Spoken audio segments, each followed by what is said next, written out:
नमस्कार, मी Sarita Kaushik. Coffee with कौशिकमध्ये आपल्या सगळ्यांचं स्वागत आहे. खरं तर बऱ्याच दिवसांनी आपण सगळेजण कॉफी विथ कौशिकमध्ये भेटतोय. महाराष्ट्रामध्ये गेल्या काही दिवस गाजतंय ते म्हणजे अशोक खरात प्रकरण. महाराष्ट्राला हादरवून ठेवलंय. हे सगळं ऑपरेशन खरात ज्यांनी एक्झिक्यूट केलं ते नाशिकचे पोलीस आयुक्त संदीप कर्णिक हे आज आपल्याबरोबर आहेत. खरं तर बरेच प्रश्न महाराष्ट्राच्या मनात आहेत. अशी घटना घडायलाच नको होती, पण ती घडली आणि त्यामुळे आज आपल्याबरोबर कर्णिक सर आहेत. सर, कॉफी विथ कौशिकमध्ये आपलं स्वागत आहे. Thank you ma'am.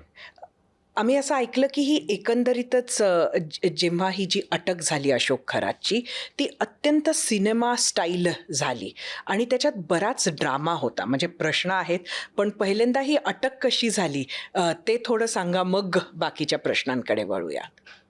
मॅम, हे पूर्ण जे ऑपरेशन होतं ते अतिशय गोपनीयपणे राबवण्यात आलेलं होतं. कारण आरोपीचा जो रीच आहे, त्याचे जे भक्तगण किंवा शिष्यगण आहे ते सर्व क्षेत्रामध्ये पसरलेले आहेत. आणि जर ते ऑपरेशन लीक झालं असतं तर मोठ्या प्रमाणावर आरोपी पळून गेला असता, मोठ्या प्रमाणावर त्यांनी प्रेशर आणलं असतं वेगवेगळ्या म्हणजे लिगल क्वार्टर्समधून किंवा इतर पद्धतीने. त्यामुळे आरोपीला कुठलीही गोष्ट न समजू देता किंवा त्याला अलर्ट न होऊ देता हे ऑपरेशन एक्झिक्यूट करणं एक चॅलेंज होतं. त्याच्यामध्ये पहिला टप्पा जो असेल की कंप्लेनंटला विश्वासात घेणं. कारण महिला कंप्लेनंटला विश्वासात घेऊन त्याची FIR घेणं हे एक मोठं काम असतं. विशेष करून ज्या ठिकाणी एखादा पॉवरफुल आरोपी असेल त्याच्यामध्ये जास्त डिफिकल्ट जातं. त्यानंतर ही सर्व फिर्याद आणि अटकेची प्रोसिजर ही डिपार्टमेंटमध्ये एक लिमिटेड लोकांना सांगण्यात आली आणि ती फिर्याद घेऊन मग ते अटकेचं ऑपरेशन जे आहे ते राबवण्यात आलं. अटकेच्या वेळेला पण आरोपी मध्यरात्री किंवा त्याच्यानंतरच मला वाटतं साधारण 11च्या दरम्यान म्हणजे आरोपी घरी असल्याची खात्री करून घराच्या आजूबाजूला त्याचं लोकेशन बघून, पण तरी आमची खात्री होत नव्हती की तो घरीच आहे. आणि तो जर आपण काय मोबाईल ट्रॅक करून केलात का? आम्हाला ह्युमन इंटेलिजन्स पण होतं की तो कुठे आहे, की त्या परिसरात आहे. आणि त्याच्यामध्ये तो जर शेजारच्या घरात असता किंवा कुठे आजूबाजूला असता आणि तो जर पळाला असता तर मग त्यांनी मोठं लिगल बॅटल किंवा इतर सोर्सेसकडून प्रेशर आणलं असतं. बरोबर, अँटिसिपेटरी बेल किंवा असं काहीतरी गेला असता किंवा इतर त्यांनी काही बोंबाबोंब केली असती. तर त्याच्यामध्ये आमचे जे गुंडा स्क्वॉडचे अधिकारी होते ते आणि त्यांचे सर्व त्यांचा जो अंमलदार होते, स्टाफ होते, हे त्या ठिकाणी चोर आल्याची त्यांनी अफवा पसरवली की या परिसरामध्ये चोर आहेत आलेले आणि ते घरात घुसलेले आहेत. आणि त्याच्यासाठी ते चेक करायला म्हणून त्या घरात गेले की आपल्या घरात चोर आले तर आपल्याकडे तर कोणी आलं नाही ना, तुमची सेफ्टी काय आहे. आणि मग त्यांनी ती सगळ्या रूम्स तपासल्या. तर त्यातल्या एका रूममध्ये आरोपी आम्हाला मिळाला आणि मग तो ताब्यात घेऊन तात्काळ तो पोलीस स्टेशनला आणून अटक वगैरे सर्व कारवाई करण्यात आली. म्हणजे या सगळ्या गोष्टीला किती वेळ लागला हे करायला? साधारण 9 वाजल्यापासूनच आमच्या टीम्स त्या ठिकाणी वावरत होत्या. पण नक्की आरोपीचं त्या ठिकाणचं लोकेशन आम्हाला मिळत नव्हतं किंवा नक्की खात्री लायक बातमी मिळत नव्हती. आणि त्याच्यानंतर मग ज्या वेळेला असं ठरलं की आता चेक करून येऊ, म्हणजे चोर आले असतील तर आरोपी अलर्ट होणार नाही, म्हणजे उद्याही आपल्याला ते ऑपरेशन राबवता येईल. त्याच्यानंतर मग ज्या वेळेला आम्ही हे चेकिंग आणि हे सुरू केलं त्यानंतर काय 15 मिनिटाचा सगळा तो खेळ होता. खरात हा असा एक फ्रॉड आहे, म्हणजे बाबा नाहीये तिकडे नाशिकमध्ये त्याचं प्रस्थ होतं. हे तुम्हाला कसं आणि केव्हा कळलं? हे सर्व जे ऑपरेशन आहे हे सुरुवातीपासून एक CM मॉनिटर्ड ऑपरेशन होतं. माननीय मुख्यमंत्री महोदय महाराष्ट्र राज्य यांच्याकडे खराताची जी दुष्कर्म आहेत त्याचे व्हिडिओ गेलेले होते आणि त्यांनी पोलीस महासंचालक महाराष्ट्र राज्य, पोलीस आयुक्त नाशिक आम्हाला स्पष्ट सूचना केल्या की हा जो काही प्रश्न आहे हा महिलांची सुरक्षा, त्यांची मान मर्यादाचा प्रश्न आहे आणि ह्याच्यामध्ये कोणी आरोपी असला, कोणाशी कनेक्टेड असला तरी त्याची गय करता कामा नये आणि आपल्याला ह्याच्यात कायदेशीर कारवाई करायची आहे. या स्पष्ट सूचना प्राप्त झाल्यावर माननीय पोलीस महासंचालक दाते सर यांच्या मार्गदर्शनाखाली आम्ही हे पूर्ण ऑपरेशन प्लॅन करायला लागलो. त्याच्यामध्ये सगळ्यात महत्त्वाची जी गोष्ट होती ती कंप्लेंट तयार करण्याची होती. आणि कंप्लेनंट तयार करून म्हणजे त्यांना विश्वासात घेणं, त्यांच्या घरच्यांना विश्वासात घेणं आणि ती FIR करणं, ही सगळी सिक्रेसी मेंटेन करणं. म्हणजे आमच्या नाशिक पोलीस दलामध्ये पण एक म्हणजे कंप्लेनंट स्वतः CM साहेबांकडे गेलेले नव्हते, फक्त असा प्रकार घडतोय हे कोणीतरी त्यांच्यापर्यंत आणलं होतं. बरोबर. अच्छा. हां हां. मग पुढे. हां. त्यामुळे हे पूर्ण जे डेव्हलप करायचं म्हणजे ते व्हिडिओमध्ये स्पष्ट दिसतंय आपल्याला. म्हणजे एखादा भाविक किंवा एखादा माणूस श्रद्धेने आपली फॅमिली घेऊन एखाद्या ज्योतिषाकडे किंवा एखाद्या बाबाकडे जातोय आणि मग तो इसम त्याच्या फॅमिलीला काहीतरी म्हणजे तुझा नवरा मरेल किंवा तुझा मुलगा मरेल किंवा फॅमिली तुटेल अशा प्रकारचं काहीतरी भूलथापा किंवा प्रेशर टाकून मग हे अशा प्रकारची कामं करतोय. ते it was a very serious type of thing. आणि ह्याच्यामध्ये महिलांना कंप्लेनंट म्हणून पुढे आणणं, तक्रारी जरी असल्या तरी त्यांना रेकॉर्डवर आणणं हे एक नेहमीच पोलिसांसाठी मोठं काम असतं.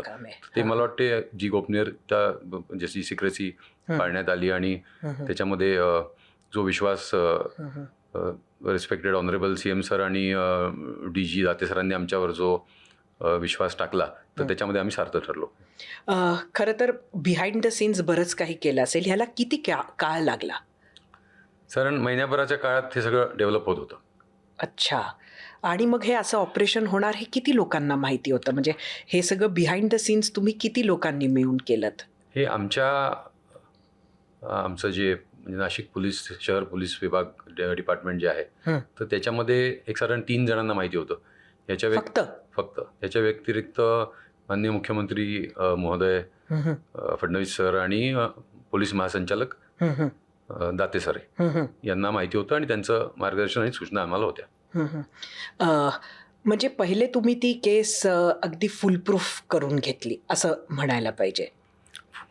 केस फुलप्रूफ करणं खूप गरजेचं होतं कारण आरोपीचं जे काही वावर होता म्हणजे त्याला मिळू शकणारं लिगल जे बॅकिंग म्हणा किंवा त्याचे जे भक्त होते म्हणजे आजही बऱ्याच जणांना हे म्हणजे पचवायला कठीण जाते की आपण ज्याच्याकडे जातो ज्याच्यावर आपली श्रद्धा होती तो माणूस असा आहे. तर त्यामुळे एक तर ती फिट केस बसवणं, फिट FIR बसवणं, नाही तर उद्या कंप्लेनंट जे आहेत ते कंप्लेनंट घाबरले किंवा त्यांच्यावर प्रेशर आलं तर ते मागे फिरू शकतात किंवा ते कंप्लेंट द्यायला लास्ट मिनिटलाच नाही म्हणाले तर आपली सगळी लिगल प्रोसेस फेल होते. त्यामुळे हे प्रथम स्टेप ही फार महत्त्वाची. एक अशी चर्चा आहे किंवा अशी माहिती आहे की सर्वप्रथम त्याच्या ऑफिसमध्ये काम करणारी एक व्यक्ती किंवा मदत मागायला गेलेली एक व्यक्ती ही एका आमदाराकडे गेली अशा पद्धतीचं होतंय किंवा असे काहीतरी व्हिडिओज घेऊन ती व्यक्ती पहिले कुठल्या तरी आमदाराकडे गेली पण आमदारानं ते प्रकरण पोलिसांकडे किंवा समोर आणण्यापेक्षा खुद्द अशोक खरातलाच सांगितलं आणि त्यामुळे त्यावेळेला ते प्रकरण दाबल्या गेलं. ह्यात किती तथ्य आहे? हे आता मीडिया रिपोर्ट्समधूनच माझ्याही लक्षात आलं पण अशी माहिती आमच्याकडे तरी आत्तापर्यंत आलेली नाही आहे. खरं तर म्हणजे आपण स्वतःही म्हणालात इतकी पॉवरफुल लोकांशी खरात यांचे संबंध होते. आम्ही फोटोग्राफ्स बघतोच आहोत, रोज नवीन फोटो येतो. तर ऑपरेशन खरात इम्प्लिमेंट करणं किती कठीण होतं? अजिबात कठीण नव्हतं कारण एकदा आदेश आलेले आहेत माननीय गृहमंत्री आणि पोलीस महासंचालक यांच्याकडून आणि महाराष्ट्र पोलीस दल मला वाटते कुठलेही चॅलेंजेस किंवा कुठल्याही कठीण परिस्थितीला सहज सामोरे जायला फार सक्षम आहे. त्याला जेव्हा तुम्ही अटक करायला गेला होता तेव्हा तिथली परिस्थिती म्हणजे तो जो होता तो अत्यंत रिलॅक्स्ड होता का? काय सीन होता तिथे? नाही, आमच्या लोकांनी जेव्हा त्यांना ताब्यात घ्यायला गेलं तेव्हा त्या ठिकाणी एक पॅनिक झाला कारण आपल्यावर कोणी हात घालू शकतं हे त्यांनी कधी विचार नव्हता केला. म्हणजे ते भविष्य त्यांनी कदाचित बघितलं नव्हतं कधी. बरोबर. आणि त्याच्या घरच्यांना पण कदाचित माहिती असेल किंवा तो काय करत होता हे नसेल माहिती तर त्यांचं एक म्हणजे एक शॉक जे आहे की अरे असं कसं होऊ शकतं. तर अशा प्रकारचं एक वातावरण त्या ठिकाणी होतं. मग त्याला पकडलं तर त्याचं रिॲक्शन काय होतं त्याची? त्याची रिॲक्शन शॉकची रिॲक्शन होती बेसिकली. कारण आपल्यावर कोणी हात घालेल आणि अशा प्रकारे पोलीसची टीम येऊन घरातून आपल्याला उचलून नेईल, हे म्हणजे त्यांनी स्वप्नातही कदाचित बघितलं नसेल. He was under shock. त्यांनी त्यावेळेला मोठ्या मोठ्या नावांची धमकी वगैरे दिली का? त्याचं म्हणणं होतं की माझे फार म्हणजे मी फार चांगलं काम करतो आणि माझे फार भक्त आहेत. तर पण ते एकदा पोलीसच्या हाती लागल्यावर मग पुढे ते सर्व काही चालत नाही. म्हणजे त्याने काही ते असं पोलिसांनाच भस्म करून टाकेन वगैरे असे काही नाही, तेवढं ड्रॅमॅटिक हे त्यांनी नाही केलं. पण जेव्हा कस्टडीत आल्यानंतर त्यांनी थोडं आमच्या काही जणांना भविष्य सांगण्याचा प्रयत्न केला. अच्छा. पण म्हणजे स्वतःकडे ओढण्याच्या दृष्टीने सिंपती आणि मी किती चांगलं काम करतो आणि किती चांगल्या चांगल्या लोकांबरोबर माझी उठबस आहे, अशा प्रकारचा त्याचा एकंदर तोरा होता. अच्छा. पण मग त्याचा तोरा फारच बदललेला दिसला. त्याला काय कारण ठरलं, कसं बदलला आणि तो जे काय तुम्हाला सांगत होता ते कसं कसं बदलत आलं?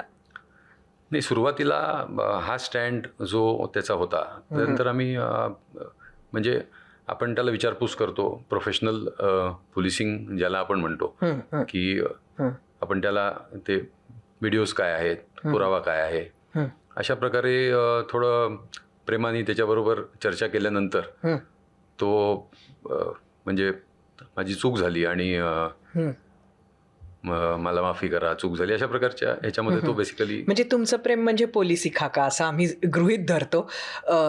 पण त्याचा तोरा बदलला, त्यांनी मान्य केलं.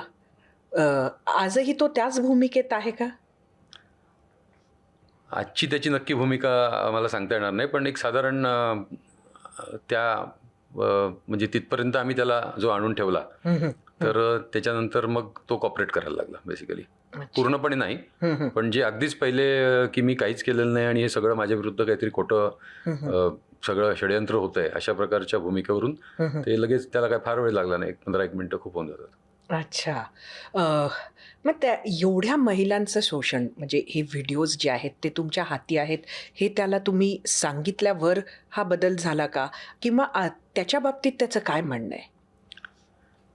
कदाचित त्याला ऑलरेडी माहीत असावं की आपले हे व्हिडिओज बाहेर गेलेले आहेत, आणि आम्ही त्याला इंट्रोगेट केला.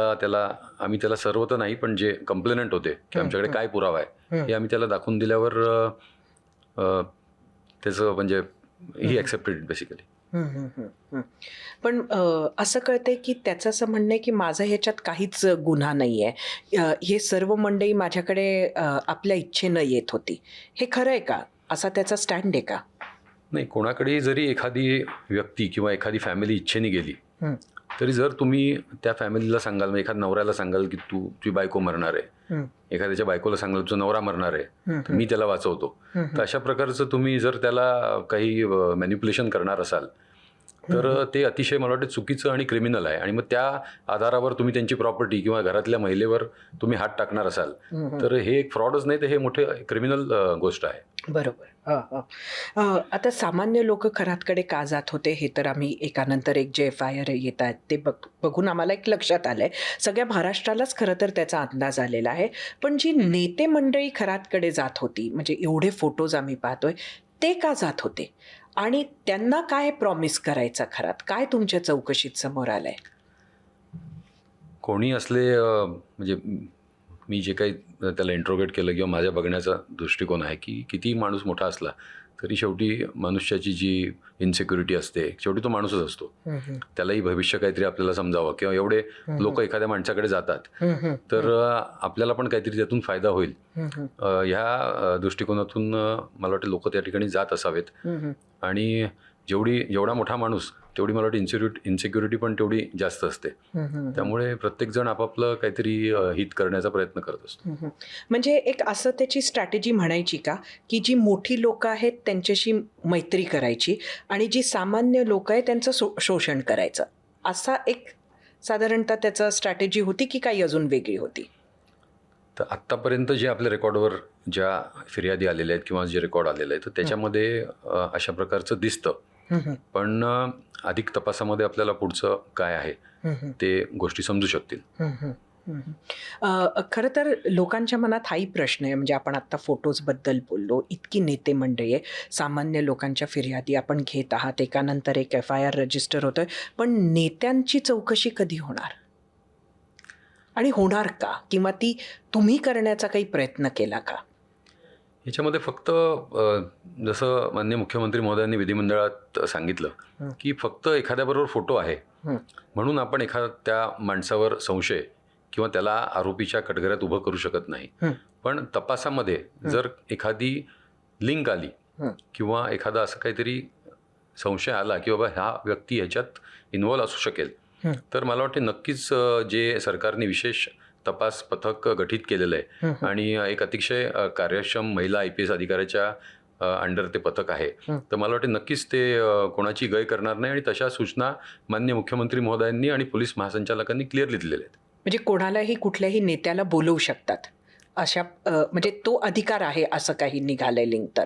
कायदा हा अधिकार सगळ्यांना देतो. कायद्यापुढे सर्वजण समान असतात, मग तो कोणी सेलिब्रिटी असो किंवा नॉर्मल असो. पण ते फ्रीडम आहे का पोलिसांना? पोलिसांना मी आतापर्यंत जे म्हणजे नाशिक पोलीसला तर मी माननीय मुख्यमंत्री महोदयांचे आभार मानेन की मागच्या 2 वर्षापासून मी असल्यापासून आम्हाला इतका फ्रीडम दिलेला आहे की आम्ही अनेक कारवाया पॉलिटिकली कनेक्टेड लोक असतील किंवा जे रुलिंग पार्टीचे असतील त्यांच्यावरही आम्ही कारवाया केलेल्या आहेत. त्यामुळे मला वाटत नाही की हा म्हणजे जी काही कणखर नेतृत्व माननीय गृहमंत्री आपल्याला देत आहेत तर मला वाटत नाही की काही कुठल्याही आणि हा प्रश्न अतिशय त्यांच्या जिव्हाळ्याचा आहे. म्हणजे त्यांनी पहिला जो जे आम्हाला सांगितलं होतं की हा प्रश्न महिलांच्या सुरक्षिततेचा आणि त्यांचा मान मर्यादाचा आहे, त्यामुळे कोणाची गय करू नका.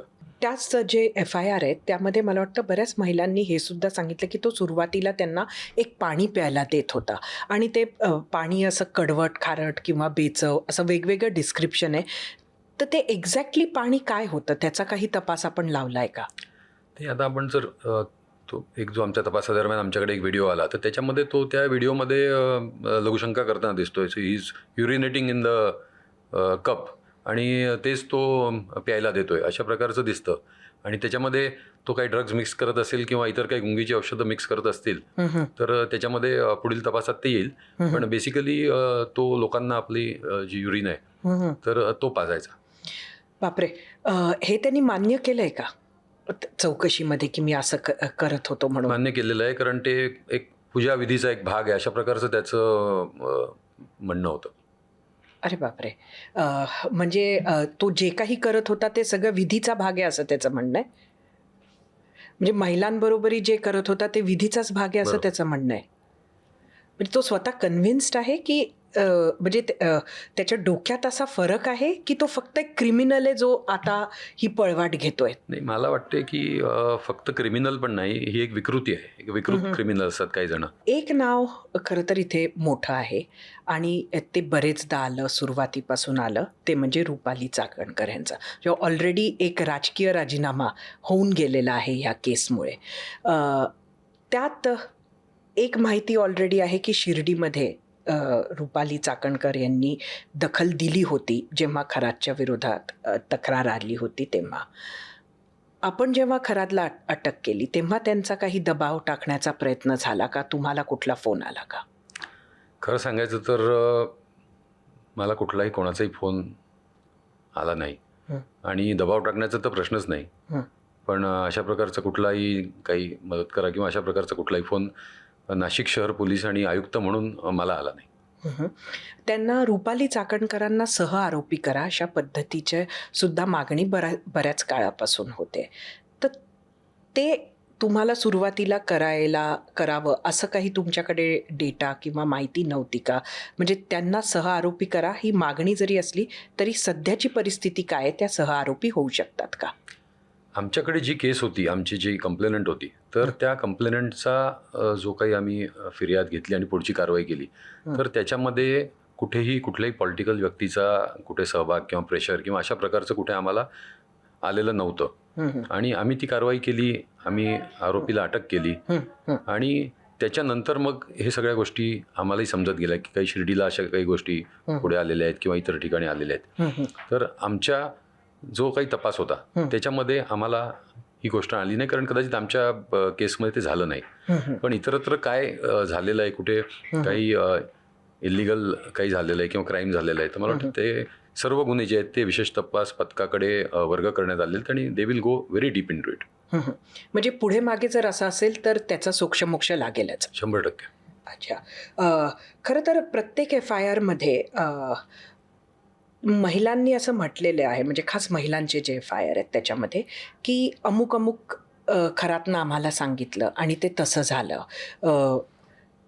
तर कुठंतरी त्याला ज्योतिषशास्त्र येत होतं अशी त्यांची जी भावना आहे, किंवा त्याला येत होतं, त्यांनी असा काहीतरी अभ्यास केला, असं काही तुम्हाला समोर आलंय का?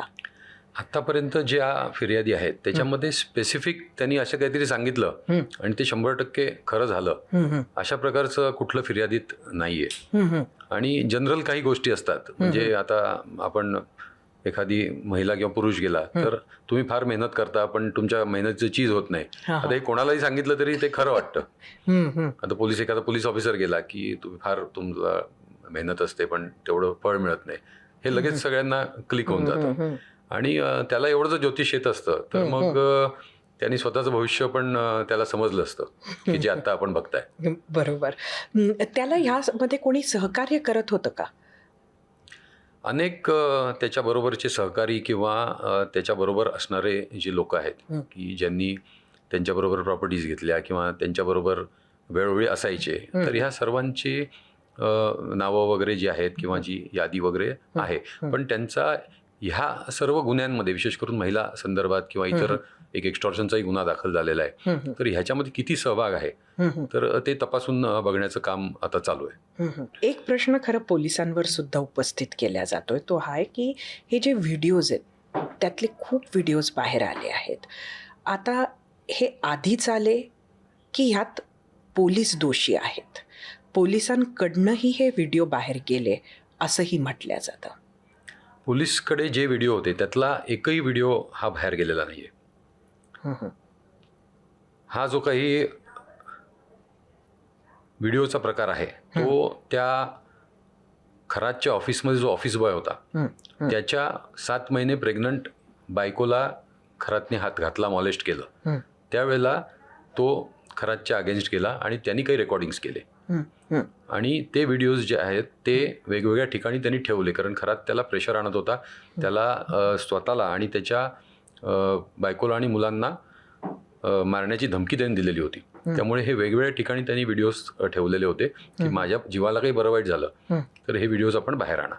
तर हे वेगवेगळ्या ठिकाणी ठेवलेले जे व्हिडिओज होते त्यांनी किंवा ज्यांच्याकडे त्यांनी व्हिडिओ ठेवले तेही कदाचित टार्गेटवर आले आणि त्यांनी ते 2-4 ठिकाणी ठेवले की असं काही झालं तर हे म्हणजे आमच्या जीवाला काही बरं वाईट झालं तर हे आपण पुढे हे करा, म्हणजे हे दबलं जाणार नाही प्रकरण. तर मला वाटतं अशा याच्यातून कुठून तरी हे व्हिडिओ बाहेर आलेले आहेत. पण पोलिसांनी एकही व्हिडिओ ह्याच्यामधला आम्ही ओपन केलेला नाहीये आणि आम्ही जे कंप्लेनंट आहे त्यांची नावंही आम्ही म्हणजे आमचं विक्टमचं नाव गोपनीय ठेवण्याचं कायदेशीर बंधन हे पोलिसांवर आहे. हे असे व्हिडिओ कधीपासून वेगवेगळ्या ठिकाणी सर्क्युलेट होतात आहेत? म्हणजे केस तर आत्ता झाली, पण हे कधीपासून लोकांच्या हाती आहेत?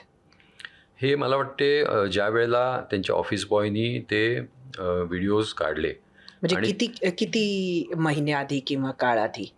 हे आता वेगवेगळ्या ड्युरेशनचे व्हिडिओज आहेत, त्यामुळे एक्झॅक्टली किती काळ आधी सगळ्यात जुना व्हिडिओ कधीचा असेल? एकदम डिटेल तारीख सांगता नाही येणार मला. पण हे जे व्हिडिओज आहेत हे त्यांनी म्हणजे जीवाच्या भीतीने हे वेगवेगळ्या ठिकाणी ठेवले आणि त्यातले काही व्हिडिओज मला वाटते पॅनिक बटन टाईप काही बाहेर आले असावेत किंवा मला वाटते काही व्हिडिओज जे आहेत ते इतर काही ठिकाणी म्हणजे कुठे आपण एखादा पेनड्राईव्ह कुठेतरी चेक करायला देतो तिथे कुठेतरी राहिला, अशा प्रकारचं काहीतरी झालं असावं. पण त्यामुळे अनेक महिलांना बराच त्रास होतोय. काही लोक तर त्यांची आयडेंटिटी अगदी शोधून शोधून त्या कोण आहेत हा टाकण्याचा प्रयत्न करतोय. आपण कारवाई पण केली आहे, म्हणजे ते पण कौतुकास्पद आहे. पण तरीही ती इनफ सध्या तरी होत नाही आहे, कारण लोकांना काही करून त्या बायका कोण आहेत हे जाणून घेण्याचं इच्छा दिसते. प्रचंड विकृत अशी ही सुद्धा मानसिकता आहे, पण त्याच्यासाठी म्हणून काही विशेष कारवाई होणार आहे का? याच्यामध्ये आज आम्ही 65 अकाउंट्सवर, म्हणजे फेसबुक, इन्स्टा, ट्विटरच्या 65 अकाउंट्सवर आम्ही आज गुन्हा दाखल केलेला आहे.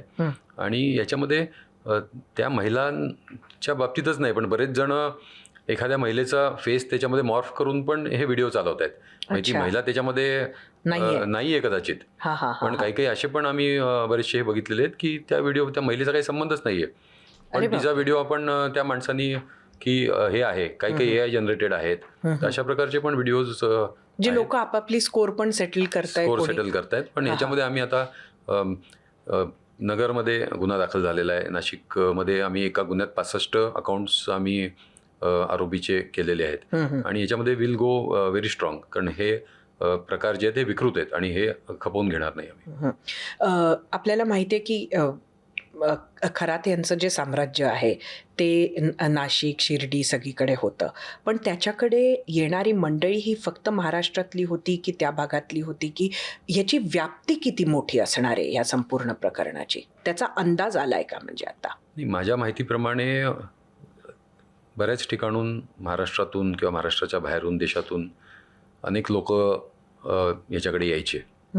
आणि हे आता हे जे सगळं उघड होत आहे त्याच्यानंतर मला वाटते आपल्याला जसे कंप्लेनंट्स किंवा आपल्याला आता बरेच जण तक्रारी करतात पण रेकॉर्डवर त्यांना यायचं नसतं.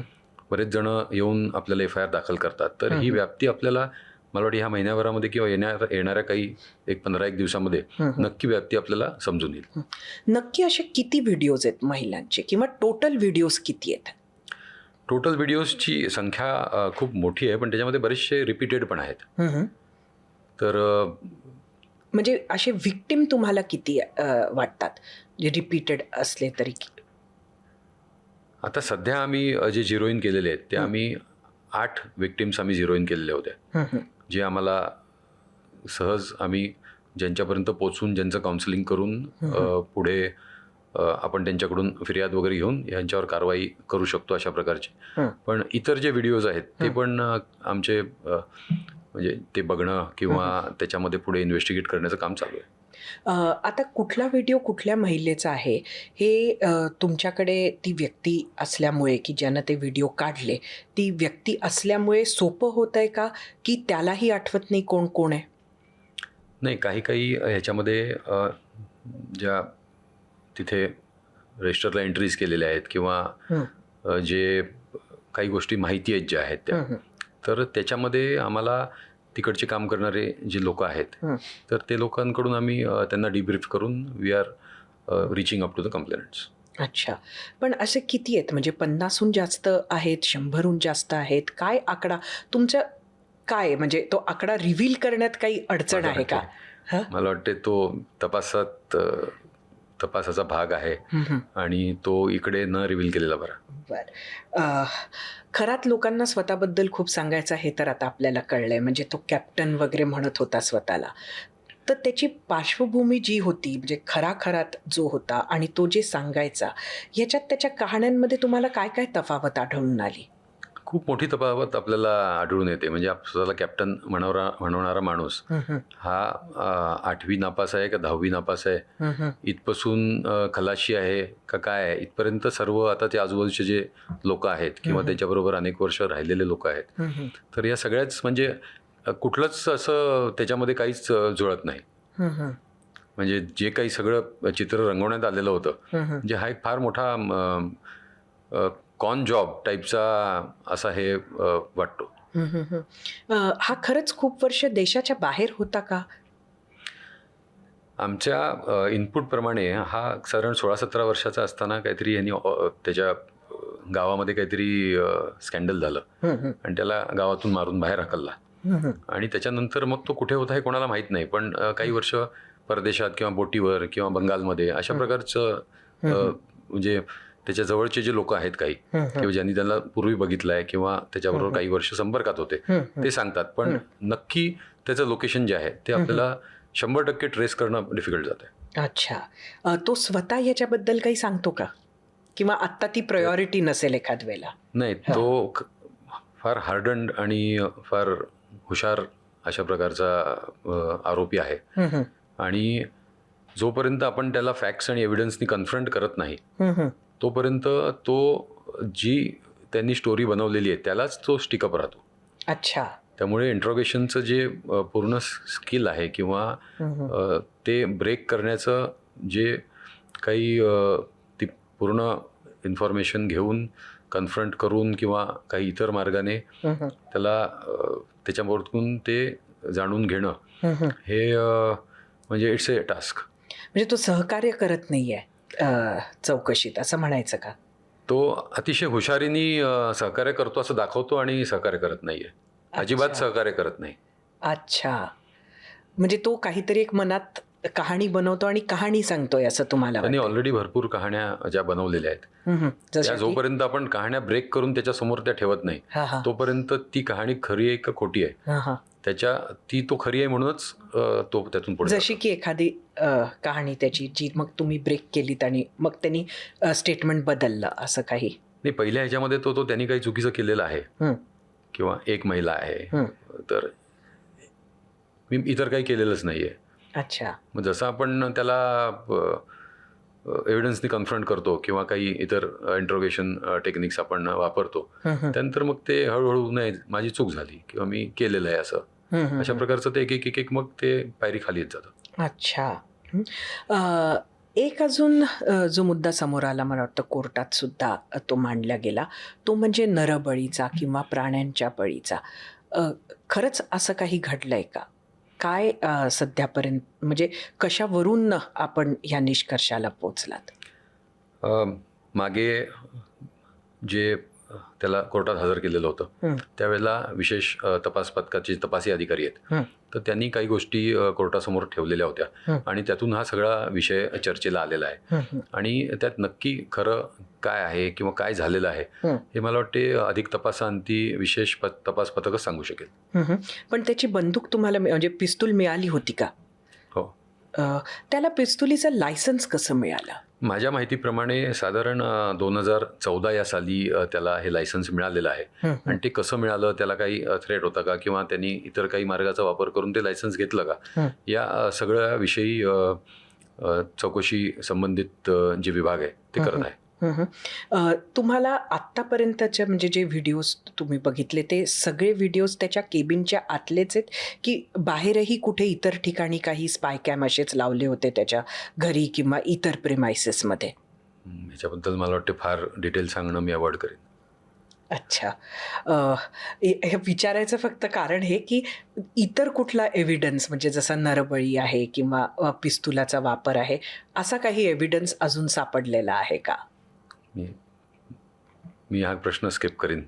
तपासाचा भागही आहे तो आणि काही सेन्सिटिव्ह गोष्टी यात आहेत. बरं. खरं तर तपास अजून बराच पुढे जायचा आहे. लोकांना एक शाश्वती हवी असते नेहमी की अशी जी प्रकरणं आहेत ती खूप वर्ष चालतात, त्यात बरीच लोकं असतात आणि नंतर कुठेतरी ती केस हवी तशी टाईट होत नाही आणि त्यामुळे जो दोषी असतो तो ॲट सम स्टेज तो सुटून जातो. हे लोकांनी बघितलेलं आहे. हे ह्या प्रकरणात होणार नाही याच्यासाठी आपण काय काळजी घेत आहात? आपण महाराष्ट्राला कसं आश्वासित कराल की अशोक खरातला त्याची जी लायकी आहे ती सजा त्याला होईल? सर्वात प्रथम म्हणजे आत्तापर्यंत ज्या घडामोडी झालेल्या आहेत तर त्या आपण जर बघितल्या तर याच्यामध्ये एक प्रचंड पॉलिटिकल विल आपल्याला दिसून येते. माननीय मुख्यमंत्री महोदयांनी याच्यामध्ये ज्या प्रकारे स्ट्रॉंग भूमिका घेतली आणि त्याच्यानंतर माननीय पोलीस महासंचालक दाते सर ज्यांनी NIA वगैरे सर्व ठिकाणी महत्त्वाच्या पोस्टिंग आणि महत्त्वाचे तपास बघून आलेले आहेत, त्यांच्या मार्गदर्शनाखालीच हा पहिली फिर्यादी दाखल झाली. त्यामुळे आणि आता जे विशेष तपास पथक आहे त्याच्यामध्ये पण एक कॉम्पिटंट ऑफिसर अपॉइंट झालेली आहे आणि त्यांच्या मार्गदर्शनाखाली हा तपास चालू आहे. त्यामुळे सगळेच जे फॅक्टर्स आहे हे कुठेही लूज पडायला मला वाटते कुठे वाव दिसत नाहीये. आणि अशा प्रकारचा हा आरोपी, जसं आपण कोर्टाची जर भूमिका बघाल तर पहिल्या वेळेला पण त्यांनी आम्हाला 5-6 दिवस PC दिली, नंतर पण 5-6 दिवस पोलीस कस्टडी आम्हाला मिळाली. तर मला वाटते ऑल फॅक्टर्स आर पॉझिटिव्ह. आणखीन कुठल्याही प्रकारे हा माणूस मला वाटत नाही की हा विकृत क्रिमिनल जो आहे तो मला वाटत नाही आता सुटेल. हे फास्ट ट्रॅक होईल. नक्कीच. म्हणजे कधीपर्यंत खरं तर चौकशी पूर्ण होईल असं आपल्याला वाटतंय? ह्याच्यामध्ये कधीपर्यंत चौकशी पूर्ण होईल सांगू शकत नाही, कारण किती गुन्हे दाखल होत आहेत हे आपल्याला अजून माहिती नाहीये. पहिला तर एकच गुन्हा होता, नंतर 2, 3, 4, 8 वर ती संख्या आलेली आहे. मग ते 8 होत आहेत की 18 होत आहेत की 80 होत आहेत, ह्याची व्याप्ती काय आहे. तर त्याच्यावरून मला वाटते तो तपास किती वेळ चालणार आणि त्याचं ट्रायल वगैरे हे सगळं होईल. पण मला वाटते फास्ट ट्रॅक होईल. स्पेशल PP ह्याच्यासाठी कोणी कॉम्पिटंट लिगल प्रोसिक्युटर्स जे आहेत ते अपॉइंट होतील. त्याच्यासाठी जे काही हे सर्व तडीस नेण्यासाठी जे आहे ते सरकार करेल, पोलीस विभाग करेल आणि सर्व आमचे अधिकारी आणि सर्व आमचे अंमलदार will see to it that we take it to logical conclusion. नक्कीच महाराष्ट्राला ऐकून हे बरं वाटेल. पण अशोक खरात जर बाहेर आला तर ही सगळी मंडळी जी त्याच्या स्पेलमध्ये होती त्या सगळ्या प्रोसिडिंग्सला तो कुठेतरी इम्पॅक्ट करू शकेल, असं घडू शकतं. त्यामुळे पुढं त्या दृष्टिकोनातून आपण कसं बघताय या केसकडे? आता एकदा हे सर्व बाहेर आल्यानंतर त्याचे अनेक जे लोक त्याच्याकडे जायचे ते शॉकमध्ये आहेत की आपण ज्याला देवासमान मानायचो की त्याचं चेहरा हा उघडा पडलेला आहे. आणि त्याच्यामध्ये मला वाटत नाही फार लोक त्याला मदत करायला येतील. आणि जरी आले तरी आपला कायदा आणि ही जी सगळी लिगल प्रोसेस आहे क्रिमिनल जस्टिस सिस्टमची ती अतिशय सक्षम आहे. म्हणजे इथे वेळ लागू शकतो पण इथे finally justice will be done. धन्यवाद सर, तुम्ही आलात आणि खरं तर आमच्या सगळ्या प्रश्नांची तुम्ही उत्तरं दिलीत. आणि महाराष्ट्रसुद्धा आपल्याकडे बघतो आहे, या तपासाकडे बघतो आहे. आपण जी कारवाई केली, अनेक वेळेला आधी हा प्रयत्न झाला हे सुद्धा कळलं पण होऊ शकली नाही, आपण केलीत, त्याबद्दल आपले अभिनंदन. ही केस पुढे लॉजिकल कन्क्लुजनला जाईल, लवकरात लवकर खरातला कठोर शिक्षा होईल ही आशा, ही अपेक्षासुद्धा इथे करते. आणि परत एकदा धन्यवाद देते. Thank you ma'am.